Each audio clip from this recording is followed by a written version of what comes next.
Praise the lord. ఈరోజు దేవుని వాగ్దానం యెషయా గ్రంథము 58వ అధ్యాయము 8వ వచనము. స్వస్థత నీకు శీఘ్రముగా లభించును. ఈరోజు పరిశుద్ధాత్మ దేవుడు మనతో మాట్లాడుతున్నటువంటి మాటలు ఏమనగా, ఎవరైతే అనారోగ్య సమస్యలతో బాధపడుతున్నారో అట్టి వారిని దేవుడు ఈరోజు తాకబోతున్నాడు. మీరు నమ్మినట్లయితే ఈ వాగ్దానం ఎత్తిపట్టి ప్రార్థించండి.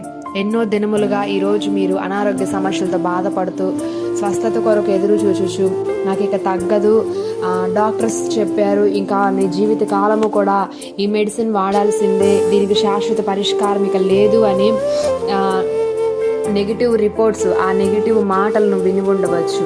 కానీ ఈరోజు దేవుని యొక్క వాగ్దానం ఏమంటుందంటే, స్వస్థత నీకు శీఘ్రముగా లభిస్తుంది. నువ్వు ఎంతకాలం నుండి ఆ యొక్క రోగముతో, ఆ వ్యాధితో బాధపడుతున్నప్పటికీ కూడా నిన్ను స్వస్థపరచడానికి ఆయన సంసిద్ధంగా ఉండి ఉన్నాడు. కాబట్టి ఈరోజు ఆ స్వస్థత నీకు కలగాలి అని అంటే ఈ వాగ్దానం ఎత్తిపట్టి ప్రార్థించాలి.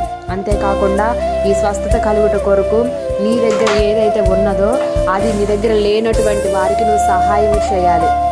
అలాగూ చేసిన ఎడల తప్పకుండా ప్రభువు ఇచ్చే స్వస్థత నీ జీవితంలో పొందుకుంటావు. ఇచ్చే మనసుని ఎవరైతే కలిగి ఉంటారో అట్టి వారికి పరలోకపు ఆశీర్వాదాలు మెండుగా దేవుడు దయచేస్తాడు.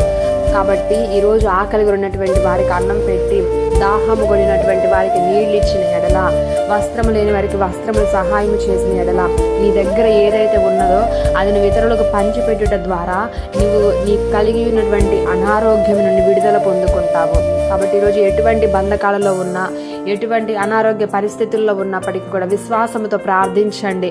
తప్పకుండా ప్రభువు ఇచ్చే స్వస్థత మీకు కలుగును గాక. ఆమేన్.